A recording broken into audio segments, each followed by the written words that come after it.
저도 강의하는 사람이지만 이렇게까지 진짜 다 얘기해줘도 되나 싶을 정도로. 여러분 안녕하세요. 콘텐츠 위드의 김윤미 강사입니다. 오늘 영상에서 다룰 이야기는요, 이 책에 관한 이야기입니다. 러닝 퍼실리테이션, 가르치지 말고 배우게 하라. 이 책을 함께 읽어보려고 하는데요. 이 책을 쓰신 저자님은 러닝 퍼실리테이션 대표 정강욱 소장님이십니다. 저는 이 대표님을 오프라인에서도 뵌 적이 있는데 진짜 너무 또 재미있고 유쾌하시거든요. 그리고 이 책에서 본인의 노하우를 아낌없이 풀어놓으셨어요. 저도 강의하는 사람이지만 이렇게까지 진짜 다 얘기해줘도 되나 싶을 정도로 저만 읽고 싶은 그런 책이 됐는데 너무 대단하십니다. 그래서 여러분들 강의하시는 분들, 수업하시는 분들, 선생님, 교수님 모두 이 책 꼭 읽어보시기를 강력 추천해 드립니다. 러닝 퍼실리테이션이란 용어도 좀 생소하실 수가 있으실 것 같은데 이 책에서 러닝 퍼실리테이션은 뭐라고 정의하냐면요, 학습자들이 동료 상호작용을 통해 문제를 해결하는 과정에서 학습하는 교수법으로 정의하고 있습니다. 가르치는 게 아니라 같은 학습자들 있죠. 동료들하고 서로 상호작용하면서 문제를 해결하면서 스스로 배워나가는 과정이라고 이야기를 하거든요. 참 이상적이죠. 가르치는 게 아니라 스스로 배울 수 있으면 더 능동적이고 또 더 잘 배워갈 텐데 모든 교수자들이 이렇게 하고 싶으실 거예요. 그러나 우리가 그러하지 못했던 게 왜 그런지, 그리고 그렇게 하려면 어떻게 해야 되는지 아낌없이 알려주고 있습니다. 그래서 오늘 그 중에서도 다룰 내용은요, 우리가 잘 배우게 하려면 저자님께서 어떻게 얘기하시냐면, 초반에 우리가 있는 이 강의장, 이 공간이 굉장히 안전한 곳이라는 것을 학습자들에게 알려줘야 한다고 해요. 그래야지만 학습자들이 서로 상호작용하기 위해서 적극적으로 참여하게 됩니다. 자, 학습자들이요, 교육에 참여하지 않는 이유는 여러 가지가 있어요. 여러분 혹시 생각해 보셨나요? 왜 잘 참여하지 않을까요? 여기 책에서는 12가지를 얘기하고 있거든요. 집중이 부담스러워서, 나는 배우러 온 사람이니까. 그 다음 3번 되게 공감됐어요. 틀릴까봐, 사람들이 웃을까봐. 저도 어디 교육 갔을 때 뭐 이런 거 얘기해도 되나? 이런 생각이 들어서 못했을 때 많았거든요. 나 아닌 누군가가 할 테니까 그 한국 사람의 정서가 이렇게 막 나서고 나댄다고 하죠. 이런 걸 되게 부담스러워 하시더라고요.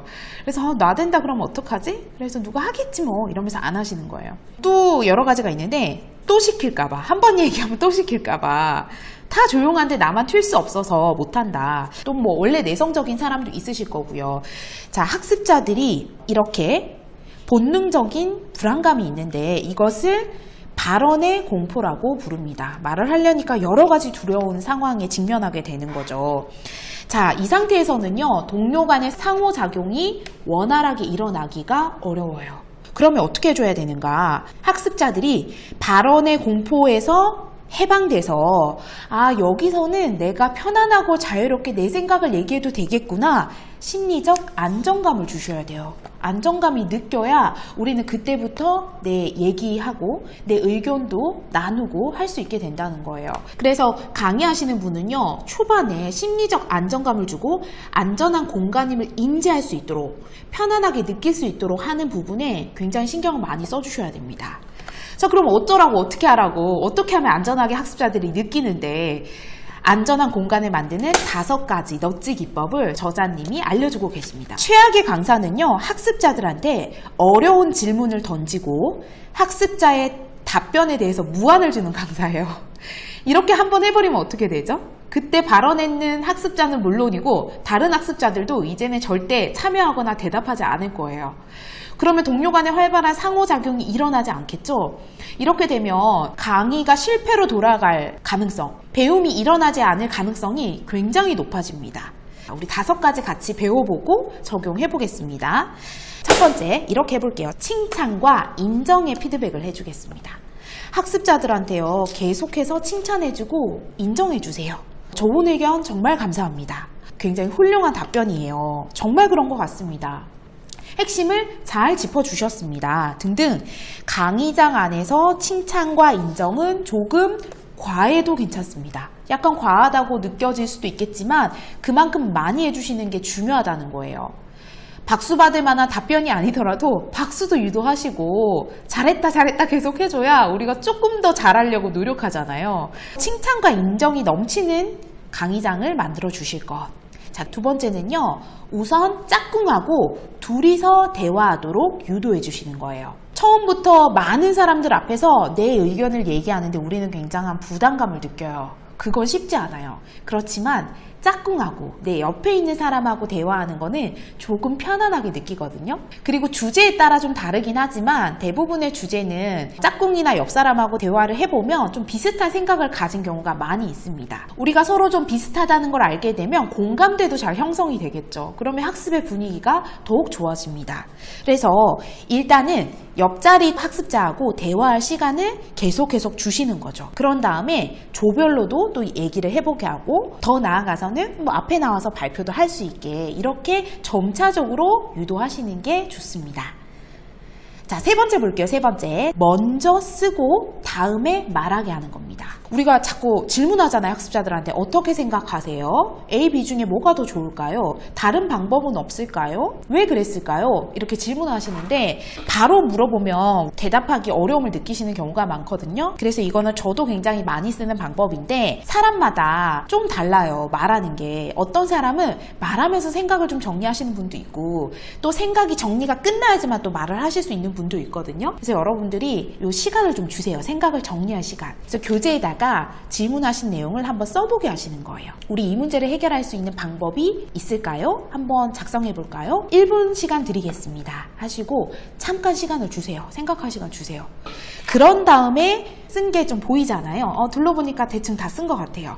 그러면 의견 한번 얘기해 볼까요? 이렇게 말씀하시면 훨씬 더 잘 얘기하세요. 잠깐의 시간을 줄 때 훨씬 더 편안함을 느낍니다. 그리고 이 타이밍에 짝꿍하고 또 대화를 하기도 해요. 그것도 좋아요. 서로 의견을 나누는 거죠. 그래서 먼저 쓰게 하고 그 다음에 말할 기회를 주시면 좀 더 활발한 참여를 유도하실 수가 있습니다. 자, 네 번째 볼게요. 네 번째. 함께 읽을 때 더 크게 읽는다입니다. 강의 중에 저도 화면에 나온 텍스트를 함께 읽어보게 유도를 많이 하거든요. 한번 따라 읽어볼까요? 같이 한번 읽어볼까요? 이렇게 말씀하실 때 귀로 듣는 것보다 입을 열어서 같이 따라하면 더 적극적으로 참여하게 되는 거죠. 자, 근데 이때요. 학습자들은 살짝 불안감을 느껴요. 어떤 불안감을 느끼느냐. 이거 읽는데 나만 크게 따라 읽는 거 아니야? 나만 이렇게 막 적극적으로 읽나? 다른 사람들은 어떤가? 이렇게 약간의 불안감을 갖고 있어요. 처음에 읽을 때는 사람들이 막 개미 목소리를 읽어요. 자, 이때 제일 안 좋은 게 뭐예요? 왜 이렇게 작게 읽으세요? 좀 크게 읽어볼까요? 막 무한 주는 거.